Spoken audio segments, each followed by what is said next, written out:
Justin ട്രൂഡോയ്ക്ക് പിന്മുറക്കാരനാകാൻ തയ്യാറെടുത്ത Indian വംശജൻ Chandra Arya പ്രധാനമന്ത്രി പദത്തിലേക്കുള്ള തിരഞ്ഞെടുപ്പിൽ മത്സരിക്കുമെന്ന് വ്യക്തമാക്കി കാനഡയിലെ എംപിയും ജസ്റ്റിൻ ട്രൂഡോയുടെ വിശ്വസ്തനുമായ ഇന്ത്യൻ വംശജൻ കൂടിയായ ചന്ദ്ര ആര്യ. കർണാടകയിൽ ജനിച്ച ഒട്ടാവയിലെ എംപി ചന്ദ്ര ആര്യ വ്യാഴാഴ്ചയാണ് പ്രധാനമന്ത്രി പദത്തിലേക്ക് മത്സരിക്കുമെന്ന് വിശദമാക്കിയത്. രാഷ്ട്രത്തെ പുനർനിർമ്മിക്കാൻ കാര്യക്ഷമമായി സർക്കാരിനെ നയിക്കുമെന്നാണ് എക്സിലൂടെയുള്ള വീഡിയോ സന്ദേശത്തിൽ ചന്ദ്ര ആര്യ വിശദമാക്കിയത്. തലമുറകളായി കണ്ടിട്ടില്ലാത്ത രീതിയിലുള്ള പ്രശ്നങ്ങളാണ് നിലവിൽ അഭിമുഖീകരിക്കുന്നത്. അവ പരിഹരിക്കുന്നതിനായി കഠിനമായ തിരഞ്ഞെടുപ്പുകൾ ആവശ്യമാണ്.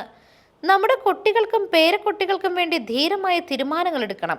ലിബറൽ പാർട്ടിയുടെ അടുത്ത നേതാവായി തിരഞ്ഞെടുക്കപ്പെടുകയാണെങ്കിൽ തന്റെ അറിവും രാജ്യത്തിനായി സമർപ്പിക്കുമെന്നാണ് ചന്ദ്ര ആര്യ എക്സിൽ വിശദമാക്കുന്നത്.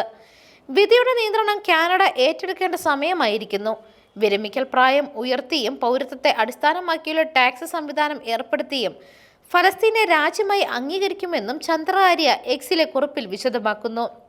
വലിയ തീരുമാനങ്ങളെടുക്കാൻ ഭയപ്പെടാത്ത നേതൃത്വത്തെയാണ് കാനഡ അർഹിക്കുന്നത്. എല്ലാവർക്കും ഒരുപോലെ അവസരങ്ങളും ഉറപ്പിക്കണമെന്നും ചന്ദ്ര ആര്യ മത്സരം ഉറപ്പാക്കിക്കൊണ്ടുള്ള കുറിപ്പിൽ വിശദമാക്കുന്നു. 2006 കാനഡയിലേക്ക് കുടിയേറിയ ചന്ദ്ര ആര്യ നിലവിൽ ഹൗസ് ഓഫ് കോമൺസിലെ അംഗമാണ്. നവംബറിൽ ഹിന്ദു പൈതൃക മാസത്തിനായി അടയാളപ്പെടുത്തുന്നതിനായി ചന്ദ്ര ആര്യ കനേഡിയൻ പാർലമെന്റിന് പുറത്ത് ഓം ചിഹ്നമുള്ള ത്രികോണക്കാവി നിറത്തിലുള്ള പതാക ഉയർത്തിയിരുന്നു. പരമ്പരാഗതമായി അദ്ദേഹം ജസ്റ്റിൻ ട്രൂഡോയെ പിന്തുണയ്ക്കുന്നയാളാണ്. കർണാടകയിലെ തുംകൂർ ജില്ലയിലെ സിറ താലൂക്കിലെ ദ്വാർലു ഗ്രാമത്തിലാണ് ചന്ദ്ര ആര്യയുടെ വേരുകളുള്ളത്.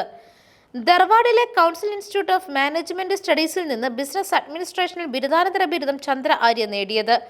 2015 ഫെഡറൽ തിരഞ്ഞെടുപ്പിൽ വിജയിച്ച ചന്ദ്ര ആര്യ 2019 തിരഞ്ഞെടുപ്പിൽ വീണ്ടും തിരഞ്ഞെടുക്കപ്പെടുകയായിരുന്നു. News desk മെഗ്നവിഷൻ.